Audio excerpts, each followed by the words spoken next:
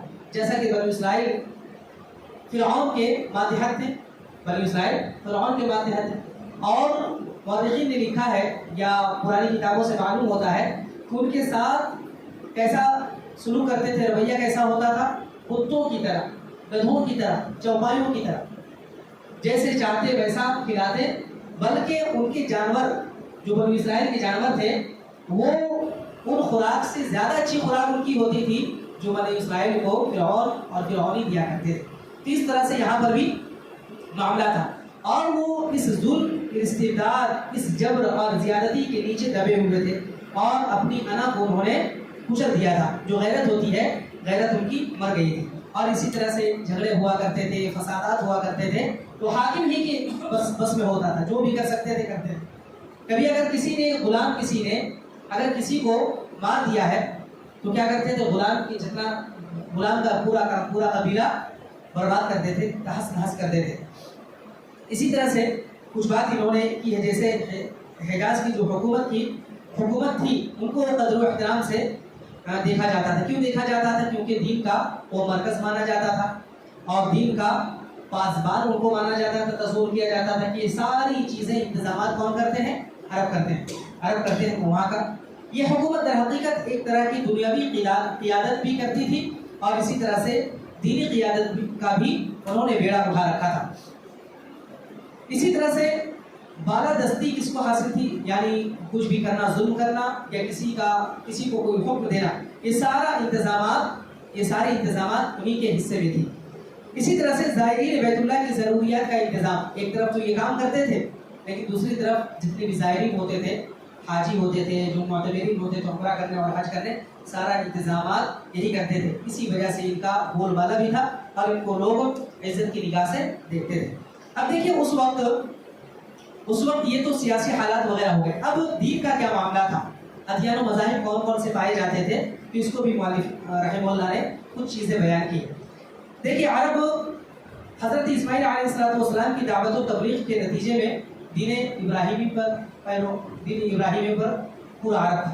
ٹھیک ہے، ابراہیمی شریعت جو تھی، ان کے شاعر جتنے بھی جو امتیازات ہوتے ہیں، جو خصوصیات ہو سکتی ہیں، جو خوبیاں ہو سکتی تھی، تمام خوبیاں ان کے اندر پائی جاتی تھی. یہاں تک کہ بنو خزاعہ کا سردار عمرو بن لحی، یہ نام یاد رکھیے گا، عمرو بن لحی، اس کا ظہور ہوتا ہے، یہ ظاہر ہوتا ہے، اور یہ ملک شام کا سفر کرتا ہے.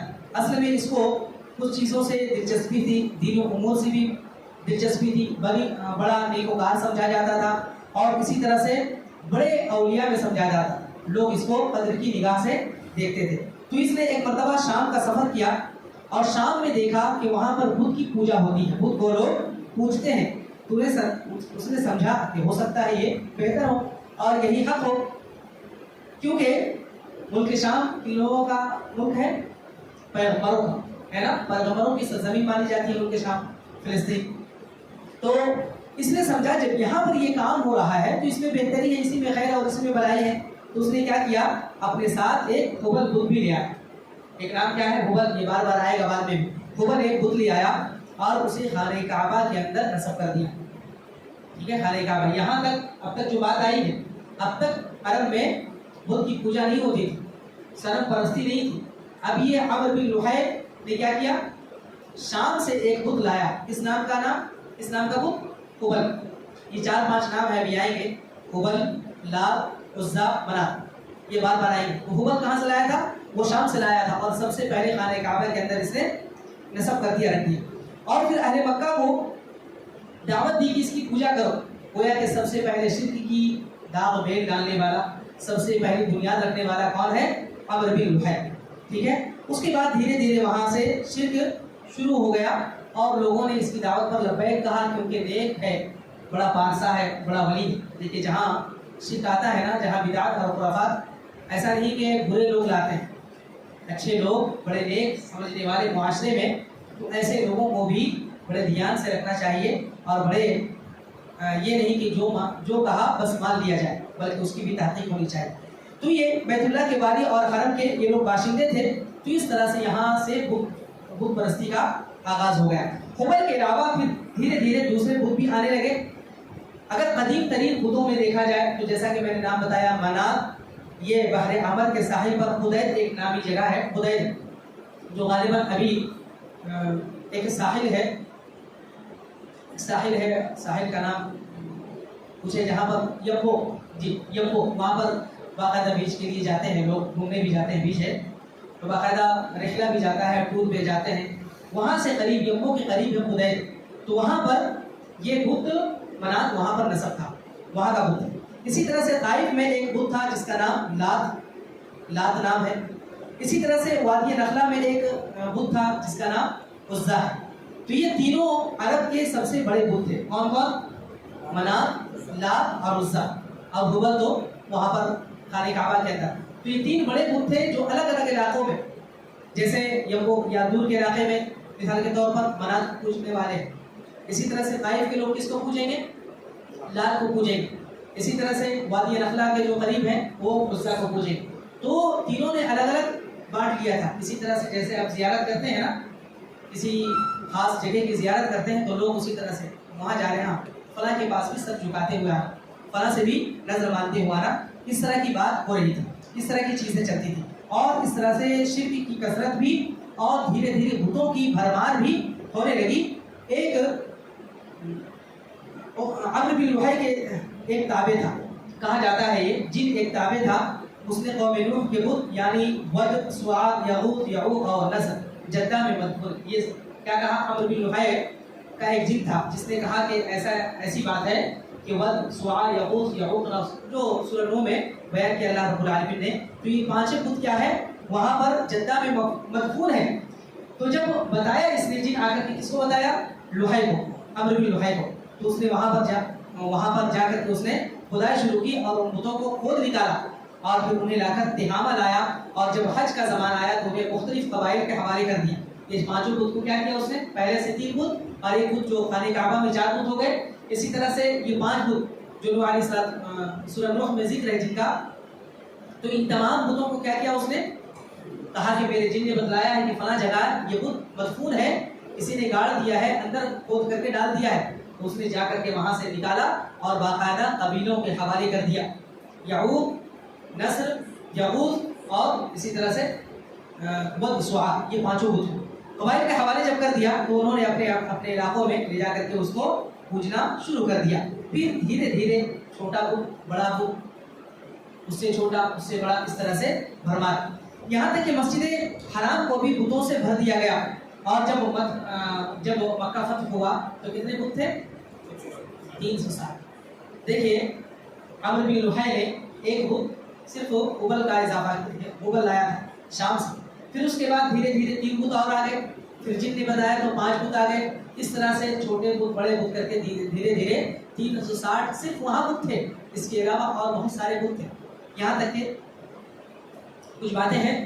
بہرحال جب بت کی بات آئی تو اس کے بعد میں ان باتوں کو ذکر کروں گا، صرف فی الحال بت کے بارے میں یہ ان کے یہاں تھا کہ چھوٹے بت بڑے بت تھے، بہت سارے بت تھے، ہاں، یہاں تک کہ لوگ ایک قبیلے کا الگ الگ بت، پھر ایک ایریا کا الگ الگ بت، اسی طرح سے ایک خاندان کا الگ بت، ایک فیملی کا الگ بت، اس کے بعد بعض لوگ تو بڑے بڑے جو ہوتے تھے وہ الگ الگ، آج بھی جیسے ہے نا ایک فرد کے لیے ایک بت، یہاں تک کہ جہالت کی دیکھیے انتہا تھی، جب وہ لوگ بت کو پوجتے تھے تو اپنے ساتھ بھی لے جایا کرتے تھے سفر میں، چھوٹا بت رکھ لیا جیب میں، بیگ میں رکھ لیا، لے لیا۔ اب سفر میں کیا ہوا، اور بت جو ہوتے تھے وہ پتھر اینٹ کے بنے ہوتے تھے، اسی طرح سے اب سفر میں جب جا رہے ہیں تو دیکھا یہ بت پوجنے کی کوشش کی، اس سے بہتر تو یہ پتھر دکھ رہا ہے، تو کیا کرتے تھے، اس بت کو پھینک دیا اور اس دوسرے پتھر کو اٹھا لیا، ٹھیک ہے، اٹھانے کے بعد اس کی پوجا شروع، پھر تھوڑے اور آگے بڑھے اور سفر طے کیا، پھر وہاں اور اچھا پتھر ملا اس کو لے لیا. اس طرح سے ہوتا. یہاں تک کہ جہالت کی انتہا دیکھیے، کبھی کبھی وہ لوگ پتھر اگر نہیں ملا یا اسی طرح اور اچھا نقش و نگار کرنا ہو تو ستو کے بت بناتے تھے. وہ ستو کے بت بنائے ہوئے ہیں، اس سے فائدہ کیا ہوتا تھا؟